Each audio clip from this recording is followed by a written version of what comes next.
Imaginez un monde silencieux, un air plus pur, une conscience écologique apaisée. C'est la promesse magnifique vendue par chaque publicité pour voitures électriques. Une page blanche tournée après un siècle de pollution.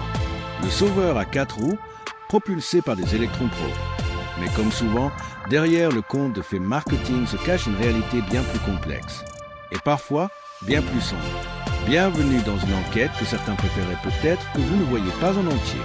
Nous allons aujourd'hui plonger dans le côté obscur de la voiture propre.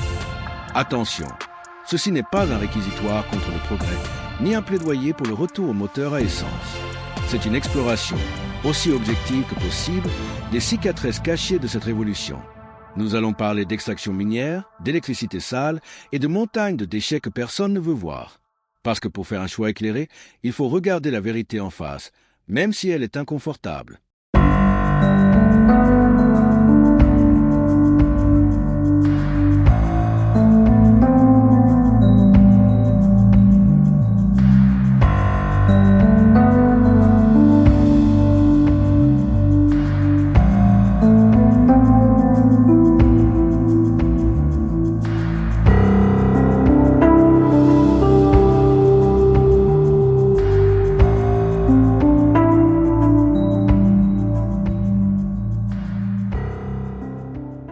Tout commence loin de nos routes, dans des paysages qui ressemblent plus à Mars qu'à la Terre. Au Chili, dans le désert d'Atacama, des bassins d'évaporation géants pompent les rares nappes d'eau pour extraire le lithium, asséchant des régions entières. Au Congo, des mines de cobalt, ce métal stratégique, creusent des plaies béantes dans la terre, avec des conditions de travail souvent catastrophiques. En Chine, le traitement des terres rares, ces éléments magiques qui rendent nos moteurs électriques si performants, génèrent des déchets radioactifs et toxiques. Voilà la première vérité. Avant même que votre voiture électrique ne parcourt un seul kilomètre propre, elle a déjà laissé une empreinte profonde, souvent sale et parfois humainement contestable, sur la planète. On appelle cela le carbone gris ou carbone embarqué. Et là, les chiffres sont sans appel. Produire une voiture électrique et surtout sa batterie demande une énergie colossale. Selon des études, comme celle de la DAC, une berline électrique sort d'usine avec une dette carbone pouvant être 2 fois plus élevée que celle d'un modèle thermique équivalent. Une dette qu'il faudra rembourser en roulant. C'est le premier paradoxe. Pour être propre plus tard, il faut d'abord être très sale. Mais la question la plus difficile n'est pas technique, elle est éthique. Une partie du cobalt mondial provient de mines artisanales où travaillent des enfants. En achetant une voiture électrique, sommes-nous, sans le vouloir, complices de cette chaîne d'approvisionnement? Les constructeurs promettent des batteries propres tracées, mais la route est encore longue. La première ombre au tableau est donc là, dans la terre ravagée et dans les mains qui extraient ses richesses. Admettons, la voiture est produite. Elle sort de l'usine. Maintenant, elle va rouler zéro émission. C'est écrit sur sa plaque. Mais cette affirmation cache un mensonge par omission. Car l'électricité n'est pas une énergie primaire. C'est un vecteur. Elle doit être produite quelque part. Et c'est là que tout bascule. Branchez votre voiture électrique en France, où le mix électrique est largement décarboné grâce au nucléaire et aux renouvelables, et votre bilan CO2 sera excellent. Mais branchez la même voiture en Pologne, en Chine ou même dans certaines régions d'Allemagne, où le charbon et le gaz dominent la production, et le calcul change du tout au tout. Une étude de l'Université de Cambridge a montré qu'une voiture électrique roulant principalement à l'électricité charbon peut, sur l'ensemble de son cycle de vie, émettre plus de CO2 qu'un diesel moderne. La propreté d'une électrique n'est donc pas dans ses roues, elle est dans la prise. Elle n'est pas intrinsèque, elle est contextuelle.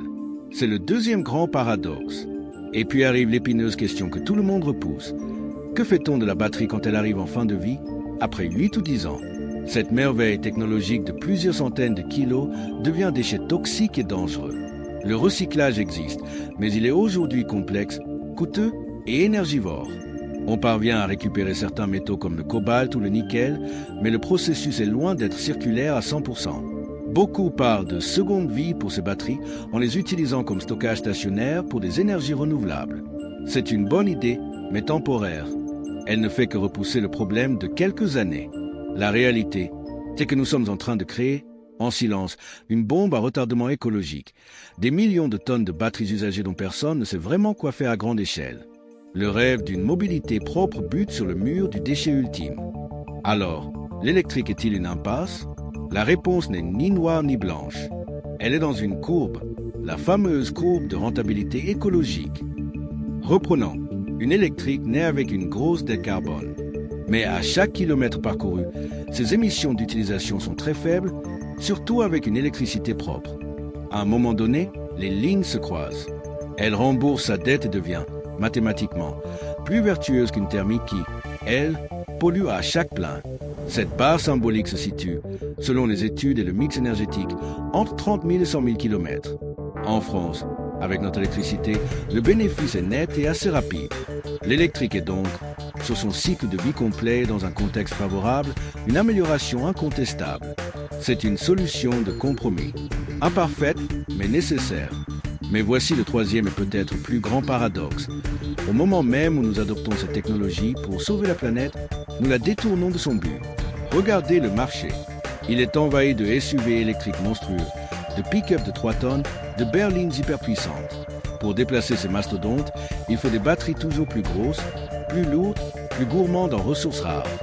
Un Hummer EV a une batterie aussi lourde qu'une petite citadine. L'absurdité écologique est totale. On utilise une technologie sobre pour créer des véhicules ostentatoires inefficaces. La vraie révolution ne serait-elle pas là? Non pas dans le changement de moteur, mais dans la sobriété, une petite citadine électrique légère, partagée, utilisée pour les trajets du quotidien, a un impact positif énorme. Un SUV électrique de luxe utilisé pour faire 5 km en ville, non. Nous avons choisi la solution technologique, mais nous refusons de changer nos comportements. C'est peut-être là la plus grande hypocrisie de toutes. Alors, que retenir de ce voyage dans les coulisses de l'électrique? Premièrement, que la voiture électrique n'est pas propre. Elle est moins sale à certains endroits pour être plus propre à d'autres.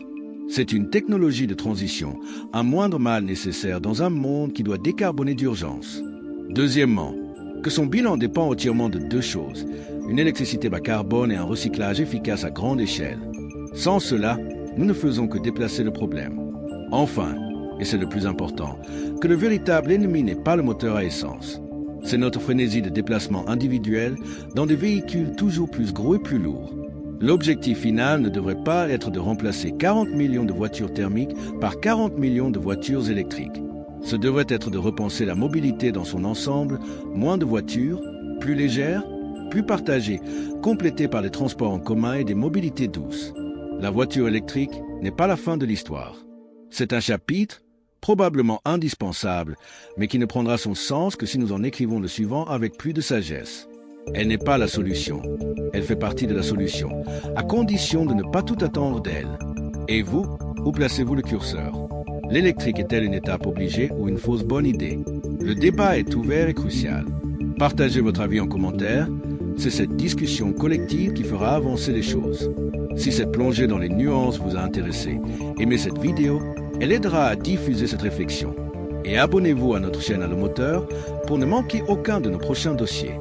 Merci de m'avoir suivi et à très bientôt.